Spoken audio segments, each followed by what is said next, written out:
kids, where are you? It's time for all the art to tell stories. In the heart of the quaint town of Maplewood, nestled among towering oak trees and winding cobblestone streets, lived a young boy named Sam. At just 12 years old, Sam was already known throughout the neighborhood as the Little Carpenter. He had a natural talent for woodworking, a skill he had inherited from his grandfather, who had been a master craftsman.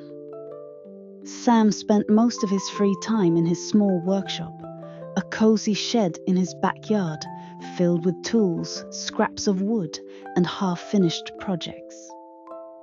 One crisp autumn afternoon, as Sam was putting the finishing touches on a birdhouse he had been working on, he heard a commotion coming from the park across the street. Curious, he set down his tools and went to investigate.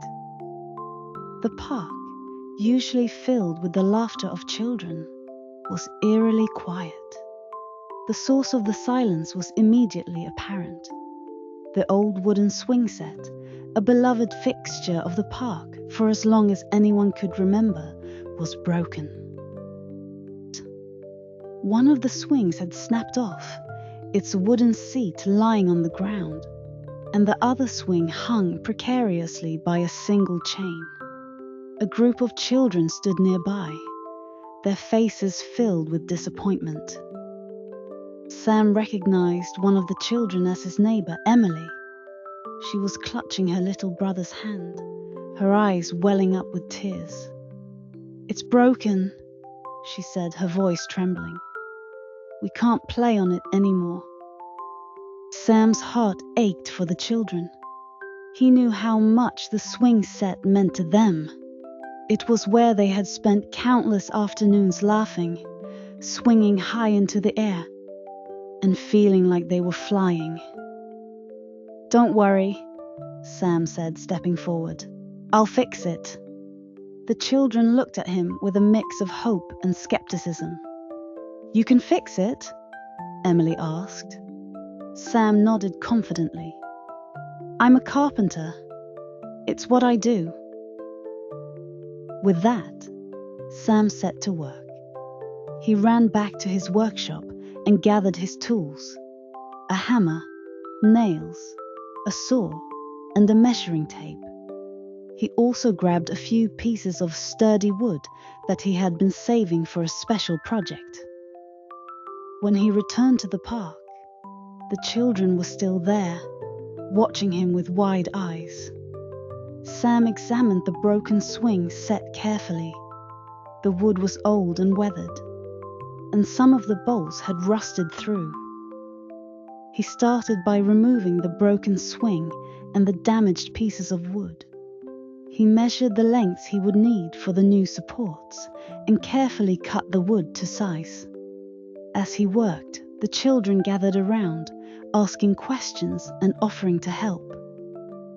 Sam handed them small tasks, like holding the wood steady or passing him tools, and soon they were all working together. As the sun began to set, Sam put the finishing touches on the swing set. He had replaced the broken pieces with new sturdy wood, reinforced the chains, and even added a fresh coat of paint to make it look as good as new. The children watched in awe as Sam stepped back to admire his work. "It's done," he said, wiping the sweat from his brow. "Who wants to try it out?" The children cheered and rushed to the swings. Emily was the first to sit on the newly repaired swing. She pushed off gently, then harder, until she was soaring through the air, her laughter ringing out across the park. The other children followed, their joy contagious. Sam watched them with a smile, feeling a deep sense of satisfaction. He had done more than just fix a swing set. He had brought happiness back to the park. As he packed up his tools, Emily ran over to him.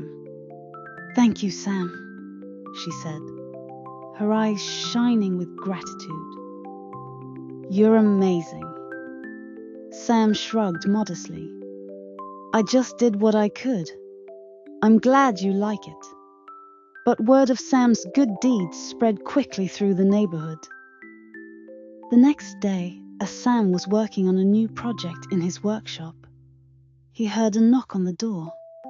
He opened it to find Mr. Jenkins, the grumpy old man who lived down the street. I heard you fixed the swing set, Mr. Jenkins said, his voice gruff, but with a hint of warmth. I've got a chair that's been wobbling for years. Think you could take a look at it? Sam nodded eagerly. Of course. Bring it over, and I'll see what I can do. Mr. Jenkins returned with the chair, and Sam got to work. He carefully examined the legs, tightened the screws, and reinforced the joints. When he was done, the chair was as sturdy as the day it was made. Mr. Jenkins tested it out, then nodded approvingly. Not bad, kid, he said. Not bad at all. From that day on, Sam's workshop became a hub of activity. Neighbors brought him broken furniture, toys, and even garden tools, and Sam repaired them all with skill and care. He didn't charge for his work. He was happy just to help and to see the smiles on people's faces when they saw their beloved items restored to their former glory. But Sam's greatest challenge came one rainy afternoon when Mrs. Thompson, the elderly widow who lived next door, came to him with a special request. She handed him a small, intricately carved wooden box. This was my husband's, she said, her voice trembling. It's been in our family for generations, but it got damaged in a move. I was hoping you could fix it. Sam took the box carefully, examining the delicate carvings and the broken hinge. He knew this was more than just a repair job. It was a piece of Mrs. Thompson's history, and he was determined to do it justice. He spent hours working on the box, carefully gluing the broken pieces back together and replacing the hinge with a new one that matched the original design. When he was finished, the box looked as beautiful as ever.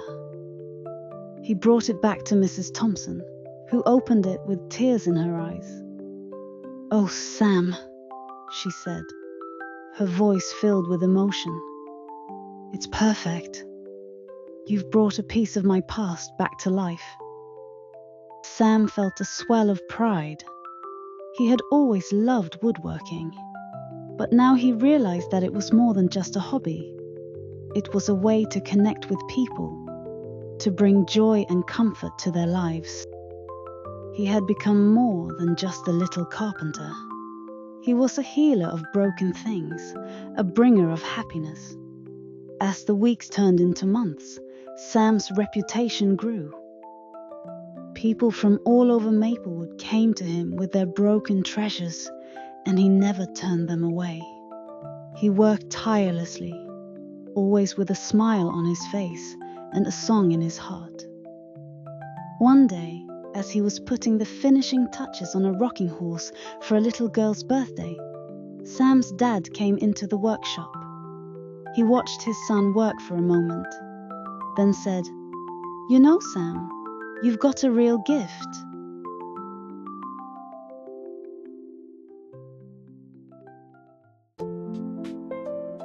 If you like our stories, please like, subscribe, and turn on the little bell so you won't miss exciting stories every day. You are also welcome to share it with family and friends to listen to the story together. Love you.